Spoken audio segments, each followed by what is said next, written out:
Om Swastiastu, Semeton pencinta budaya keris Bali, kebangkitan budaya keris Bali. Digelarnya pameran keris dari beberapa pande di Bali. Begitu pentingnya keris bagi masyarakat Bali. Fungsi keris bagi orang Bali bukanlah semata sebagai senjata. Di ranah sosial politik, keris menjadi simbol status atau kekuasaan. Di ranah sosial budaya dan spiritual, keris menjadi personifikasi kemahakuasaan Tuhan. Ia digunakan sebagai sarana pemusatan pikiran untuk membayangkan kemahakuasaan Tuhan yang tak terbatas. Keris juga dijadikan sebagai salah satu pralingga, medium, berkomunikasi dengan kekuatan supranatural yang tak terbayangkan secara utuh oleh pikiran. Di sisi lain, orang Bali meyakini bahwa menguasai benda-benda dan kekuatan-kekuatan di luar diri belumlah merupakan capaian tertinggi dalam hidup, sebelum digenapi dengan penguasaan semesta dalam diri mereka sendiri. Dalam konteks itu, keris menjadi satu medium perekam capaian atas penguasaan, ruang dalam, tersebut. Pembukaan pameran keris pada tanggal 14 Juni tahun 2024, dibuka oleh Wali Kota Denpasar, I Gusti Ngurah Jaya. Bertempat di ruang pameran Gedung Dharma Negara Alaya, Kota Denpasar. Keris bukanlah semata-mata sebentuk benda dari logam. Ia adalah sebilah medium di mana orang Bali menyimpan harapan sekaligus sebagai transmitter, masuk dan memancarnya vibrasi supranatural anugerah dewa, sinar suci Tuhan. Di tangan Raja-Raja Bali, keris bukanlah senjata untuk menundukkan musuh dalam pengertian harfiah. Ia adalah simbol penjaga moral perjuangan bagi diri dan segenap rakyatnya. Vibrasi spiritualnya memancar ke arah vertikal dan horizontal yang diistilahkan dengan tapak dara. Kumpulan tapak dara dalam jumlah tak terhingga akan membentuk bola maya dengan diameter tak terhingga pula. Untuk itu keris pusaka milik raja dirawat dan ditempatkan sedemikian rupa. Pada waktu-waktu tertentu secara berkala ia dijenguk dan dihadiahi sesajian melalui ritual khusus sebagai semacam sarana untuk recharging energi dan vibrasi yang ada padanya. Maka, ketika keris tersebut tak berada lagi di tempat semestinya, itu dianggap perlambang keruntuhan bagi diri mereka dan bagi keris itu sendiri. Untuk mengembalikannya, diperlukan ritual khusus bagi keduanya.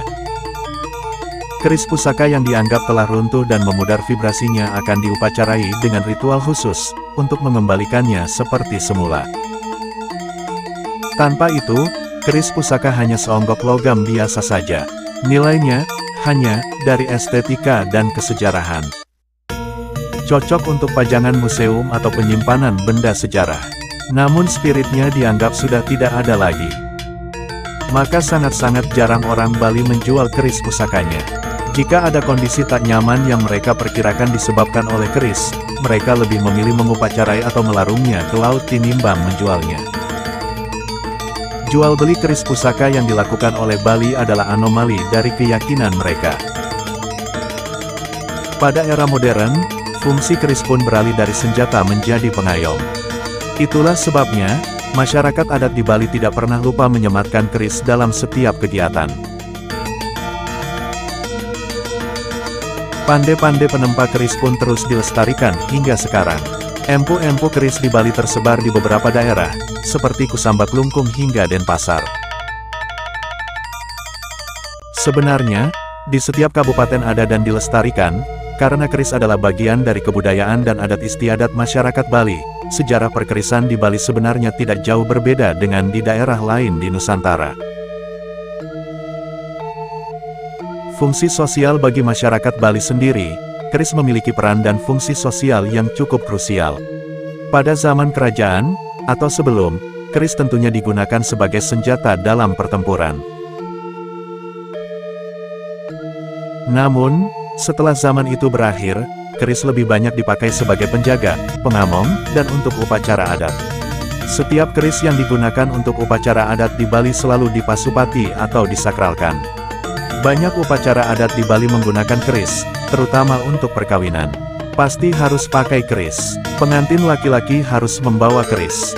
Upacara-upacara dengan pakaian kebesaran Bali juga harus menyertakan keris. Selain itu, keris Bali juga memiliki andil dalam pembentukan strata sosial, khususnya pada zaman kerajaan. Itulah yang menjelaskan mengapa terdapat perbedaan jenis dan bentuk keris untuk golongan masyarakat tertentu. Biasanya, Keris yang digunakan oleh kerajaan memiliki danganan yang berbentuk patung togong dan terbuat dari emas. Pada masyarakat jelata, danganannya hanya berbentuk bonggolan biasa. Tidak hanya berdasarkan bentuknya, kemampuan keris dari masing-masing strata juga berbeda-beda. Terlihat jelas bahwa keris yang bernilai tinggi dan dianggap paling sakti adalah bekas milik bangsawan, benar-benar asli dibuat empu dan bernilai tinggi atau tidak, dapat dilihat dari wangun, pola pamor, serta tanting dan ting-tingnya. Dari situ akan terlihat apakah keris tersebut benar-benar kuno atau diaku-aku sebagai barang kuno. Ting-ting itu bunyinya. Kalau tidak bagus, tidak akan nyaring. Kalau bisa nyaring itu adalah karena kematangan penempaannya. Tanting itu keseimbangannya. Kalau bagus, pasti bisa berdiri tanpa dipegangi. Jadi, keris yang bisa berdiri itu bukan karena ilmu hitam.